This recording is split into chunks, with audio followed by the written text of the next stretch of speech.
So good morning guys और आपके क्रिक exam channel में आप सभी का स्वागत है। तो आज के इस वीडियो में 16 जनवरी के इंपॉर्टेंट करंट अफेयर्स को हम लोग कवर करेंगे। तो हमारा पहला प्रश्न क्या है कि हाल ही में किसे फ्रांस के प्रतिष्ठित सम्मान ऑर्डर नेशनल ड्यू मेरिट से सम्मानित किया गया? तो आंसर होगा रोहिणी गोडबोले को। तो अभी मुंबई की फिजिक्स साइंटिस्ट और पद्मश्री सम्मान से सम्मानित रोहिणी गोडबोले को फ्रांस के प्रतिष्ठित सम्मान ऑर्डर नेशनल ड्यू मेरिट से सम्मानित किया गया है। तो रोहिणी को यह पुरस्कार महिलाओं को विज्ञान के क्षेत्र में आने के लिए प्रोत्साहित करने और फ्रांस और इंडिया के बीच सहयोग देने के लिए दिया गया है। नाम याद रखना, रोहिणी गोडबोले। बाकी एस हरेश ये मलयालम लेखक हैं। कुछ समय पहले जेसीबी साहित्य पुरस्कार 2020 जीता था इन्होंने। पॉल जाचेरिया 2020 का एजुतचंद पुरस्कार जीता था इन्होंने, ये भी प्रसिद्ध मलयालम लेखक हैं। और हरिहरन ये मलयालम फिल्म निर्माता हैं। केरल सरकार ने इन्हें जेसी डैनियल पुरस्कार से सम्मानित किया था। तो ये नाम भी इंपॉर्टेंट रहेंगे, याद रखना। बढ़ते आगे। और देखिए गाइस, बैंक एग्जाम को क्रैक करना आसान नहीं है पर नामुमकिन भी नहीं है अगर आपकी स्ट्रेटेजी सही है तो। और सही स्ट्रेटेजी है ढेर सारी प्रैक्टिस है। और प्रैक्टिस कीजिए अनअकैडमी बैंक कॉम्बैट के साथ। जानिए अपनी ऑल इंडिया रैंक और जीतिए एक्साइटिंग प्राइजेस भी। तो देखते हैं क्या है ये अनअकैडमी बैंक कॉम्बैट। तो ये एक फ्री टेस्ट सीरीज है जो हर ऑल्टरनेट संडे को होगी और इसमें होंगे बेस्ट क्वेश्चंस जो बनाए हैं इंडिया के बेस्ट एजुकेटर्स ने। और हर क्वेश्चन का होगा डिटेल वीडियो सॉल्यूशन। तो बैंक कॉम्बैट में हर क्वेश्चन के बाद दिखेगा आपको अपना लाइव ऑल इंडिया रैंकिंग और स्कोर। तो पार्टिसिपेट कीजिए और अपनी तैयारी को ले जाइए नेक्स्ट लेवल पे। तो अब बात करते हैं प्राइजेस की। तो देखिए, जिसका रैंक 1 होगा उसको मिलेगा 1 साल का Unacademy plus subscription. Second rank वाले को मिलेगा 6 महीने का प्लस सब्सक्रिप्शन और थर्ड रैंक वाले को मिलेगा 3 महीने का प्लस सब्सक्रिप्शन। और अगर आपकी रैंक 4 से लेकर 200 तक है तो आपको मिलेगा 1000 रुपए का अमेजन वाउचर। तो कॉम्बैट ये स्टार्ट हो रहा है 17 जनवरी सुबह 10 बजे से। तो जल्दी नीचे डिस्क्रिप्शन में जो लिंक है उस पर क्लिक करके अपने आप को एनरोल करिए और अपनी तैयारी शुरू करिए। और अगर आप फर्स्ट टाइम अनअकैडमी पर आ रहे हैं तो यूज करें मेरा अनलॉक कोड क्रिक एग्जाम 10। एनरोल करें टेस्ट में फॉर फ्री और एक्सपीरियंस करें अनअकैडमी प्लेटफॉर्म को। इतना ही नहीं, अगर आप अनअकैडमी का प्लस सब्सक्रिप्शन भी लेंगे तो इस कोड से आपको 10% का इंस्टेंट डिस्काउंट भी मिलेगा। तो जल्दी कीजिए। और अगर आपको और भी कोई जानकारी चाहिए तो सारे लिंक आपको नीचे डिस्क्रिप्शन में मिल जाएंगे। अभी हम बढ़ते आगे। फिर है हाल ही में सुप्रीम कोर्ट बार एसोसिएशन के अध्यक्ष पद से अभी किसने इस्तीफा दे दिया? तो आंसर होगा दुष्यंत दवे ने। तो अभी सुप्रीम कोर्ट बार एसोसिएशन के अध्यक्ष थे ये दुष्यंत दवे, लेकिन अभी इन्होंने अपने पद से इस्तीफा दे दिया है। सुप्रीम कोर्ट बार एसोसिएशन ये एक भारतीय बार एसोसिएशन है जिसमें भारत के सर्वोच्च न्यायालय के पेशेवर वकील शामिल है। अच्छा, सुप्रीम कोर्ट की बात है ना, बताओ वर्तमान में चीफ जस्टिस कौन है? शरद अरविंद बोबडे हैं। और पहले चीफ जस्टिस पूछेंगे तो आंसर करना हरिलाल जे की सुंदास कन्या। और पहली महिला चीफ जस्टिस पूछेंगे तो एम फातिमा बीवी थी। हमारे सुप्रीम कोर्ट के बारे में आपको आर्टिकल 124 में बताया गया है। बाकी नीतल नारंग इंडियन सॉफ्टबॉल फेडरेशन की पहली महिला अध्यक्ष बनी है। ज्ञानेंद्र निगोंगबांग ये मणिपुर से हैं और हॉकी इंडिया के प्रेसिडेंट बने थे। संजय कपूर ये ऑल इंडिया चेस फेडरेशन के नए प्रेसिडेंट बने। तो ये नाम भी याद रखना। बढ़ते आगे। फिर है हाल ही में देश की पहली एयर टैक्सी सेवा किन दो शहरों के बीच में शुरू हुई है? तो आंसर होगा हिसार से चंडीगढ़। तो अभी हरियाणा के जो मुख्यमंत्री मनोहर लाल खट्टर उन्होंने देश की पहली एयर टैक्सी का उद्घाटन किया जो हिसार से चंडीगढ़ के बीच में शुरू हुई है। तो इस टैक्सी के जरिए आप केवल 40 मिनट में चंडीगढ़ इंटरनेशनल एयरपोर्ट से हिसार एयरपोर्ट तक पहुंच सकते हैं, केवल 40 मिनट में। अच्छा, ये तो बात हो गई देश की पहली एयर टैक्सी सेवा की जो चली है अभी हिसार से चंडीगढ़ के बीच में। बाकी अगर आपसे पूछा जाए कि देश की पहली किसान रेल का उद्घाटन अभी मोदी जी ने किया था, कहां से कहां चल रही है? नासिक के देवलाली से बिहार के दानापुर तक ये चल रही है। अच्छा, ये तो हो गया देश की पहली की। आपको बताना है कमेंट बॉक्स में टाइप करके कि देश की 100वीं अभी रेल का उद्घाटन मोदी जी ने किया था जो कहां से कहां चल रही है। बाकी अभी मोदी जी ने ही केरल के कोच्चि से कर्नाटक के मंगलुरु तक नेचुरल गैस पाइपलाइन का भी उद्घाटन किया था। जबकि अभी दुनिया की सबसे लंबी डबल डेकर मालगाड़ी 1.5 किलोमीटर लंबी थी ये चलाई गई हरियाणा के रेवाड़ी से राजस्थान में जो न्यू किशनगढ़ मदार है वहां तक। तो ये भी याद रखना। बढ़ते हैं आगे। फिर है भारतीय थल सेना दिवस कब मनाया गया? तो आंसर होगा 15 जनवरी को मनाते हैं ये। तो हर साल 15 जनवरी को ये भारतीय थल सेना दिवस के रूप में मनाया जाता है। और 15 जनवरी को ही क्यों मनाते हैं? क्योंकि देखो 15 जनवरी 1949 को हमारे जो फील्ड मार्शल थे केसी करियप्पा, वो भारतीय सेना के पहले कमांडर इन चीफ बने थे, इसीलिए। और इस बार ये हमने 73वां सेना दिवस मनाया। अच्छा, वर्तमान में हमारे भारतीय सेना प्रमुख कौन है? मनोज मुकुंद नरवणे हैं। तो ये हो गया भारतीय थल सेना दिवस 15 जनवरी। अगर पूछा जाए भारतीय नौसेना दिवस तो आंसर करना 4 दिसंबर को, और भारतीय वायुसेना दिवस तो 8 अक्टूबर आंसर करना।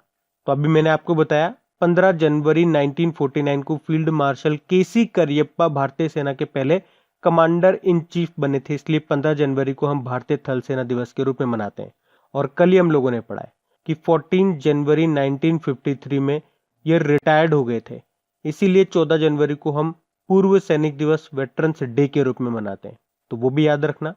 बाकी जनवरी में कौन कौन से डे हमने मनाए अभी तक? देखो, 4 जनवरी को वर्ल्ड ब्रेल डे मनाया था, 9 जनवरी को प्रवासी भारतीय दिवस मनाया, 10 जनवरी को विश्व हिंदी दिवस मनाया, 12 जनवरी को नेशनल यूथ डे मनाया, और 14 जनवरी को हमने ये वेटरन्स डे पूर्व सैनिक दिवस मनाया, और अब 15 जनवरी को भारतीय थल सेना दिवस मना रहे हैं। तो जनवरी में अभी तक ये इंपॉर्टेंट डेज हैं, आप याद रखना। बढ़ते हैं आगे। फिर अगला प्रश्न है, किसने भारतीय सेना के साथ मिलकर भारत की पहली स्वदेशी मशीन पिस्टल आसमी को डेवलप किया? तो आंसर होगा डीआरडीओ ने। तो अभी डीआरडीओ ने भारतीय सेना के साथ मिलकर भारत की पहली स्वदेशी मशीन पिस्टल, जिसका नाम है आसमी, उसको डेवलप किया है। तो स्वदेशी रूप से विकसित ये मशीन पिस्टल रक्षा बलों के द्वारा इस्तेमाल की जा रही 9mm पिस्टल को रिप्लेस करेगी, और इस मशीन पिस्टल की जो फायरिंग रेंज है वो 100 मीटर की है।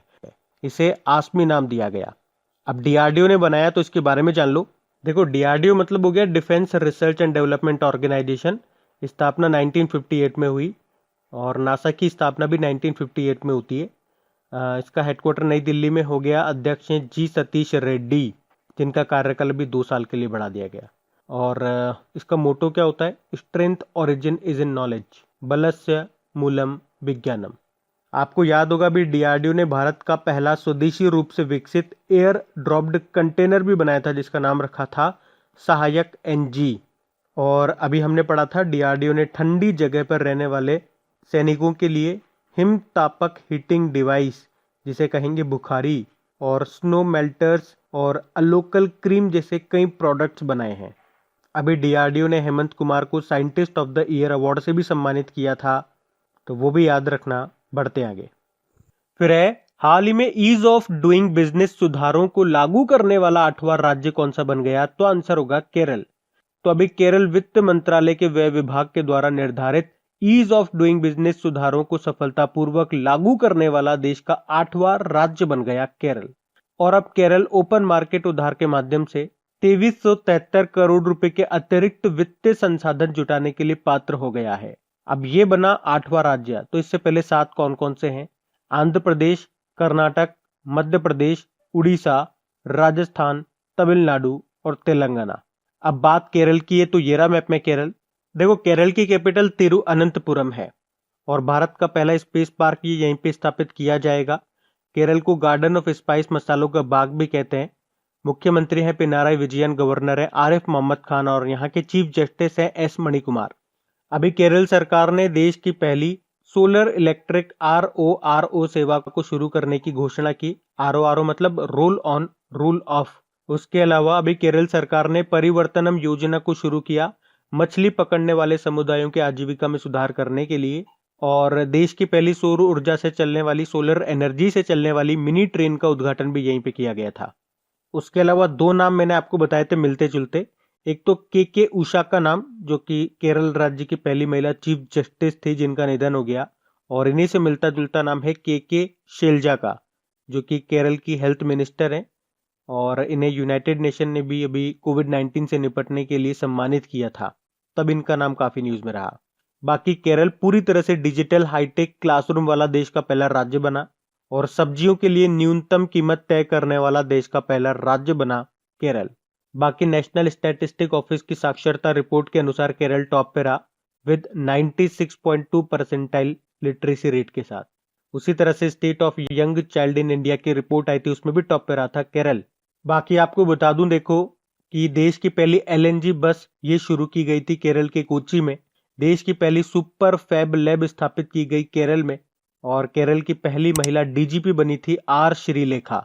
उसके अलावा केरल सरकार ने ब्रेक द चेन कार्टून अभियान भी शुरू किया था। के फोन नाम से गरीबों को फ्री इंटरनेट देने के लिए एक प्रोजेक्ट भी शुरू किया गया था। केरल में आपको मिलेगा देखो सबरीमाला मंदिर, और एक मीनाक्षी मंदिर भी काफी एग्जाम में आता है, वो आपको मिलेगा तमिलनाडु में। अच्छा बताओ, कोणार्क सूर्य मंदिर कहाँ मिलेगा? ये मिलेगा उड़ीसा में, तो ये याद रखना। बढ़ते हैं आगे। फिर है, हाल ही में किस देश में दुनिया की सबसे पुरानी ज्ञात गुफा चित्रकला पाई गई? तो आंसर होगा इंडोनेशिया में। तो अभी आर्कियोलॉजिस्ट यानी कि पुरातात्विदों की एक टीम ने अभी दुनिया की सबसे पुरानी ज्ञात गुफा चित्रकला की खोज की है। कहां पे? इंडोनेशिया में, जो कि 45,000 साल से भी ज्यादा पुरानी है। और इस चित्रकला में इंडोनेशिया के एक जंगली सुअर का चित्र बना हुआ है। अब बात इंडोनेशिया की है, तो ये रहा मैप में इंडोनेशिया। देखो, इंडोनेशिया की पहले जो कैपिटल थी वो जकार्ता थी, और जकार्ता में आपको आसियान का हेडक्वार्टर भी मिलेगा। लेकिन अभी इसकी जो नई कैपिटल है वो है बोर्नियो द्वीप में ईस्ट कालीमंतन शहर। ये जो बोर्नियो द्वीप है ना, ये एशिया का सबसे बड़ा द्वीप है। इसके प्रेसिडेंट जोको विडोडो हैं। बाकी अभी इंडोनेशिया में भारतीय राजदूत बने थे एम्बेसडर, कौन? मनोज कुमार भारती। इसके अलावा आपको बताऊं, इंडोनेशिया से एक नाम याद रखो, एनी जेदी का प्रतिष्ठित पुस्तक पुरस्कार 9 डॉट्स इन्होंने जीता था। बढ़ते आगे। फिर है, हाल ही में किसे गोल्डन ग्लोब समारोह के लिए राजदूत चुना गया? तो आंसर होगा सेशेल और जैक्सन ली को।